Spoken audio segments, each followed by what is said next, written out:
Blog Talk Radio. Welcome to Institute for Personal Development, where total consciousness is the new frontier. Kriya Yoga is the union of the individual with the divine. Join us as we explore the practices that initiate this process. Good morning. Welcome to the Voice of Yoga. Let's talk consciousness. I am your hostess, Lisa Winton, and with me is Kenny Toy, also known as Swami Jayananda, founder of Institute for Personal Development, located here in Hampton, New Hampshire. Good morning, Swami. Thanks for being here today. How are you? Good morning. I would honestly say that I am struggling around the threshold of my capabilities right about now. But how are you doing? I'm doing great today, thanks. And thank you, listeners, for tuning in. Today on The Voice of Yoga, we'll be talking about the concept of women and men based on Kriya Yoga principles. Male and female, positive and negative, dark and light, are all great indicators of the interplay between matter and mind. Swami will shed light on the statement, the woman must be subservient to the man, by taking the statement out of role-playing into an inner dynamic. We'll explain why this is not gender-based insight, but important information for both men and women. Listen and learn how to understand scriptures as instruction to becoming a whole person, woman or man. Then join the Kriya Yoga Spiritual Advance to get the light in your soul and become a whole person. So, Swami, you had mentioned something earlier in the paragraph. You're talking about positive and negative, male and female, dark and light. When my martial art training, we had the symbol, the yin-yang symbol, which was two opposing forces coming together to live harmoniously with one another. And in the dark part of the circle, there was a light spot, and the light part of the circle is a dark spot, so meaning you can't have one without the other. And within lightness, there's darkness. Within darkness, there's lightness. So how can we apply that symbol to what we're talking about today? Yeah, the whole thing of the principle of manifestation, how nothing manifests whole, is a really important dynamic to understand in order to really quite grasp reality today, that things are happening on three different dimensions of reality simultaneously, and two of those dimensions of reality are verifiable through our senses. And so whether you use the martial arts yin-yang symbol or Ida, Pingala, Shushumna in yoga, or the Father, the Son, the Holy Spirit, the Trinity has been the underpinnings of most of our spiritual reality systems. And in order to actualize spiritual reality, there is a process that the individual has to undertake, that we have to balance duality. Matter and mind need each other. And they have to come together in a very specific way in order to initiate this progressive cycle so that we can grow psychologically and spiritually, so that we can lift ourselves out of the realms of suffering and decay, so we can actualize spiritual reality. And so masculine and feminine principles are really important symbols that we have to integrate and identify. And just like we always say here, the process is really first you must divide and conquer before we can unite and stand. So this integration, so it's not one or the other, but it's actually the balancing and the integration of both. And that's why I think it would be really great to have days where we celebrated, say, for example, the feminine principle instead of Women's Day. because it would include everybody. And that's one of the things that when you understand how creation is taking place, based on your gender, whatever your actual physical body manifests as, whether you are a man or a woman, you have a complementary, unmanifested other part, which is of the other principle. And so being able to integrate and identify these parts is a really important part of development. I'm glad you said that about celebrating the female principle, because the whole idea behind the actual International Women's Day is that it was brought about to celebrate and respect, appreciation, and love towards women in their economic, political, and social achievements. So kind of celebrating that. But like you say, it's everybody can celebrate International Women's Day because we want to celebrate the female principle that's in all of us, whether you're a man or a woman. And just so that everybody does understand, there actually is an International Men's Day as well. I don't remember the date, but at that point, then we can all celebrate that male principle, I suppose. Yeah, that would be fun, huh? But really, I mean, the feminine principle is really what gives everything power. That when you start to look at scriptures and even like we said in the whole thing of the biblical statement that the woman must be subservient to the man is a really powerful statement, but it's not about role-playing in the community. I mean, the Bible isn't telling you that your way to enlightenment is by training your wife to get you the paper. It really means that whether you're a man or a woman, that intelligence must override instinct, appetite, preservation, and survival. That is really the only way that we start to grow psychologically and spiritually. And there are numerous ways that this symbolism is represented in parables of religions, in the symbolism of fairy tale and mythology and astrology, that it's a really important thing to understand that you really want to integrate, because if you really examine it, that if you polarize on one, intelligence, without the benefit of feeling, is cold, calculating, void of passion or compassion. And, of course, the opposite is equally considered perilous, because feeling without the benefit of intelligence is perilous. It's the dynamics of addictive compulsive behavior, violence, emotionality. And that's, again, coming back to one of the things, that's one of the reasons why we integrate salutation to the moon with salutation to the sun. That it's not one or the other, that they actually work together. But the way that it really works, and one of the symbols that I really like is the one of Lao Tzu riding the bull. Here you've got the image of the human, which is potentially intelligent. Just because you're in the human form doesn't mean that you have earned that position. That's why we had points of passage and rites of passage.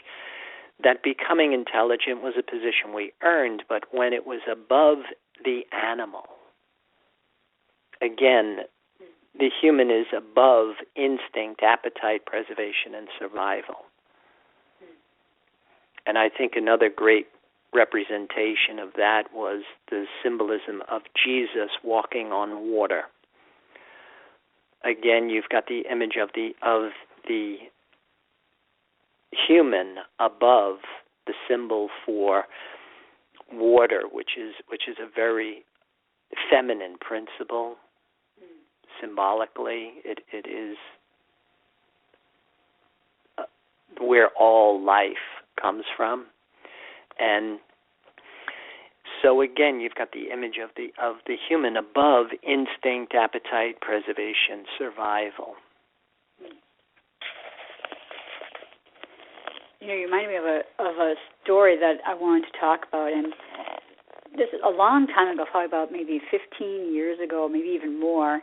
I went to a group function, and as in all group functions, you have to introduce yourself, and you have to put your energy out there in the circle and things like this. And so I introduced myself, and at that time I was really involved in the martial arts school. So I said, I'm running this martial arts school. I teach children's karate and so on and so forth. And so then we had to go around and we had to hug everybody. It was one of these kind of things, right? And this woman, she hugs me and she looked at me straight in the eye. She doesn't even know me, right? Looked me straight in the eye and she said, "You have way too much male energy." And I kind of looked at her. I didn't really quite know what to say, and I was like, okay. And in a way, I was really offended by that.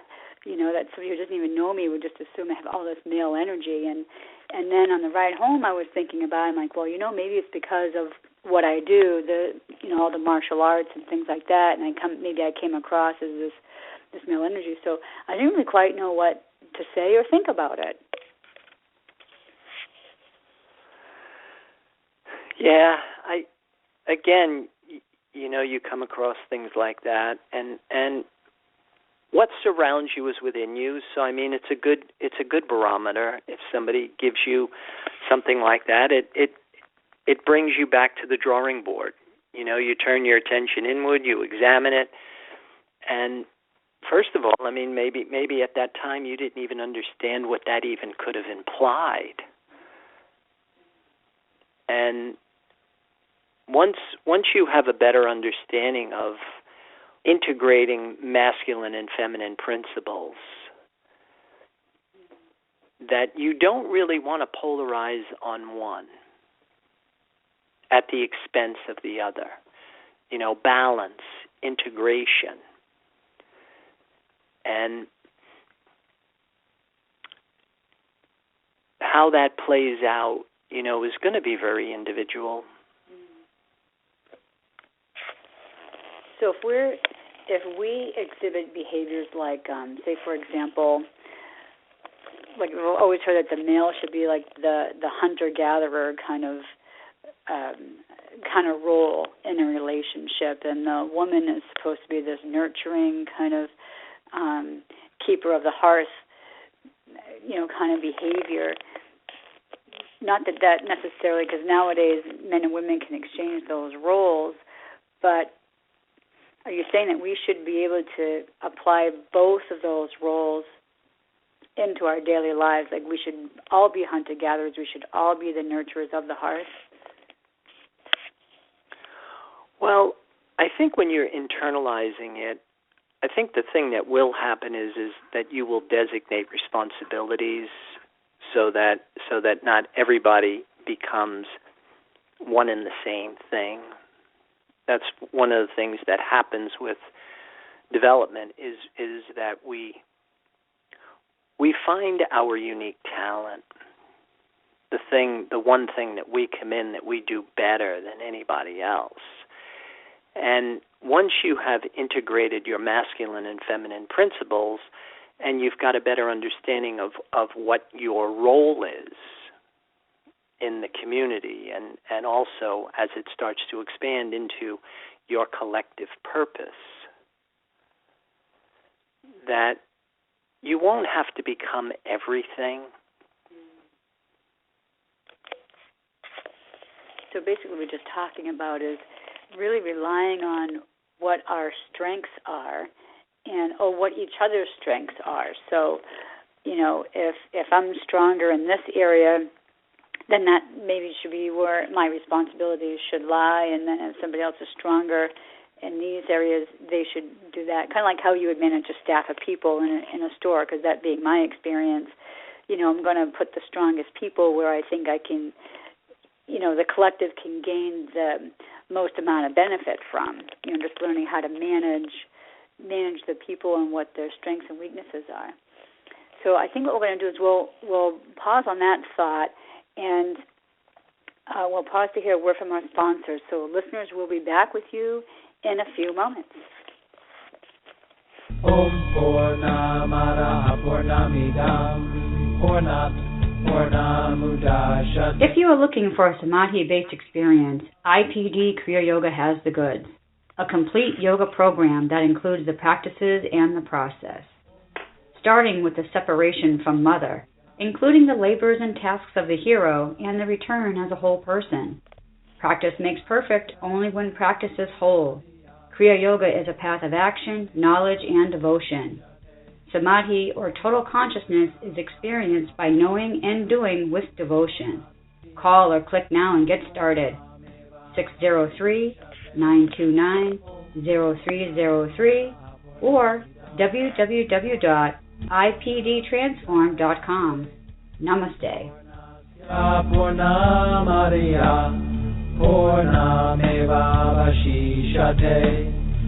And welcome back. For those of you who are just joining us, you're listening to The Voice of Yoga, and we are talking consciousness. So I didn't give you guys the warning before the pause to hear the word from our sponsors. So what I would like to do is open up the phone lines now, and if you have a question for Swami Jayananda, you should be able to ask your question at this time. So go ahead and just shout out your questions. Good morning. Good morning. I'm just trying to find out how do you know when you're getting to the place of awareness? Okay. The question is, how do you know when you're getting to your place of awareness? Hang on one second. Now I'm going to ask Swami Jayananda that question. I think awareness a lot of times comes with development, practicing, just by doing it consistently, and also working with your mental functions, perception, reason, memory, intuition, consistently on a regular basis. Does that help you at all? Or? Yes, that's what I'm trying to do. I think I was forced into this through pain. I'm trying to understand the place of pain and overcoming trauma, emotional trauma. You were talking by the time I got on the phone, you guys were talking about like people with masculine and feminine tendencies. Yeah. And things of that nature. My father was very instrumental in my life, and I know that I have a lot of masculine tendencies. No, I don't want to say masculine tendencies. I have masculine energies that I have to use during the day as a form of protection, especially in work. And I know that came from my father. But I also have to try to balance the feminine, but I have to use the masculine just to protect myself. So I don't know if it's because of what my father deposited in me that it made me better equipped. But I deal with males who are always. Interestingly enough, the whole thing of protection is really more of a feminine principle than it is actually masculine. That it's actually the feminine principle that's all about preservation, survival. It's how we nurture what we put into form. Okay. So a lot of it is just kind of understanding, because you might be very well integrated and balanced. Yes, I think I can be at different times. When I'm at home with my husband, I'm okay, unless like we're going through like a tug of war. But for the most part, I understand that he's the man and I'm the woman. But I know that my I guess I'm talking about my willpower. My willpower is more masculine in nature, or patriarchal, then, if that's better. If that's the best to use it. But I find that in the world of work, that I run into men that are more offended by it than anything. And usually it's just self-preservation, using self-preservation. Yeah, so, and again, that part, oftentimes you'll find that a lot of people are intimidated by somebody who is more balanced and integrated. Because that's one of the things we talk about is like attracts like. And so people that are out of balance seek people that are out of balance. And of course they'll be threatened by those that are more in balance, if that helps you. Well, I work in a place that's so out of balance that sometimes in the day it drains my energy.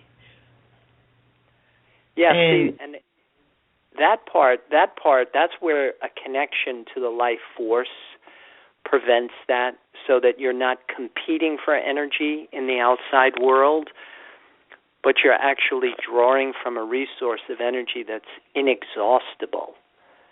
And you're able to give out without any need for a return. Mm-hmm. So there's no expectation. That because you're connected to the life force, you feel good enough. And so that you're able to give out without any need for any kind of return from the outside world. And that will give you a position of advantage, if that helps. Well, see, at times, I have to remain conscious of that then, because there's times where all of a sudden I could just be someplace and then all of a sudden I'll feel intense heat. And it used to be straight up panic. Now the heat is just like it'll just engulf me, and I'll have to sit there and actually meditate to make it go. Well, at least you've got that skill, and so you can manage it. If I didn't do it, I would have fainted many times. Yeah. Many times. I'm just trying to. I hope that I could develop it soon enough when just before that feeling begin, to be able to just start grounding and mediate it, because it can be overwhelming. Yeah. Yeah, the whole thing is to be able to see yourself sometimes as feeling connected to something that's pure, powerful, and sacred. And that's where I think the internal connection with the life force is kind of like the ultimate coping skill, because you have the benefit of internal support. And on a very simplistic level, what that looks like is you're just using what you need, your number one need, to produce the feeling that you're okay. And that prevents us from getting consumed by unnecessary dependencies, so that we minimize our emotional responses to things that aren't really necessary. Right. If that helps you at all. Yes, that does help me, because it's something that I have to practice on a daily basis. Because I was wondering why it was feeling that way. I wasn't sure if it was hormonal, or if it was something like me leaving myself open. I know that my aura field is constantly being invaded. I mean, I feel that. That's an important observation to make, because if we are having physical symptoms, there are inner mental formations that are creating them. So working that relationship again between matter and mind is really helpful. Okay. Because if you do have a symptom in your body, there are thought patterns in your mind that are ordering it. Well, my legs have been hurting me real bad for the last couple of weeks. Okay. And my lower extremities, and I've been to the doctor, and I'm running different tests on it. I have to actually go do X-rays, but I know that it was so suddenly, this particular pain, that I was thinking that maybe it was like anger why it had occurred, because again, I was dealing with things that have hurt me over the years and have made me angry, and I understand that sometimes anger could present itself as arthritis. Am I correct? Absolutely. Sure. Right. And there's your inner subjective state creating a physical symptom, and that's like what we're talking about. I have to give this phone back to Lisa, so I appreciate your questions, and it was great talking to you. I'm getting ready for work. I appreciate you taking my phone call. Oh, you bet. Have a great day. You too. Thank you. Thank you for your discussion. That was great. But I do have another question that was emailed to me earlier, and I'm just going to kind of paraphrase the question. You have talked about before about us being an animal nature, human nature, and divine nature. Is it possible to be to exercise the female and the male principle in all of those levels of consciousness? Maybe not the divine, because wouldn't we be transcending all of that if we become in the divine nature? Well, to the best of my understanding, what we have to do is we have to integrate the masculine and feminine. So you have to integrate the animal with the human. And in the way that the human is above the animal, because the animal is where we get power, and the human is where we get vision. But we need both of them in order to be able to actualize our divine nature. So it is an integration of all three, that unified state that produces this human in the adult state, this apotheosis that we talk about. So just to kind of recap, what signs should we look for if we need to, say, embrace our female principle or embrace the male principle? What signs should we look for that would tell us, hey, you need to embrace this more, you need to embrace that more? What can we look for? Well, for me, I think the feminine is really all about passion. It's feeling. It's that evolves, and as in our original state, it's excitement, but then it moves into ambition, and then finally, in the highest octave, it's enthusiasm. And the masculine is all about intelligence. It's all about being able to use your mental functions, perception, reason, memory, intuition, and be able to conduct yourself in a principle-centered fashion. So we should maybe just take a look at ourselves and kind of figure out, what of those do we think is missing or not truly integrated, and then from there we can try to make those changes. Okay, good. Yeah, great. So I guess it's about that time to start closing down our program for today. So listeners, I'd like to invite you out there to visit our website. You can follow Swami on Pinterest and Twitter and Facebook. And be sure to visit the website, www.ipdtransform.com. Once there, you can post comments about this show or any ideas for shows you may want Swami to consider. And keep those comments, questions, and curiosities coming, because Swami does enjoy hearing from you. And don't forget, you can also email me at lisa@ipdtransform.com with any questions about previous shows or upcoming shows that you would like to have Swami to answer. And I believe next week we're going to break down the Isha Upanishad, which is the chant that you hear at the beginning of the program. So, Swami, any final thoughts? Well, I would like to wish everybody a good day And with that, namaste. And thank you for listening to our program, The Voice of Yoga. This is Lisa Winton, along with Swami Jayananda, signing off. Have a wonderful Kriya Yoga kind of day. Namaste.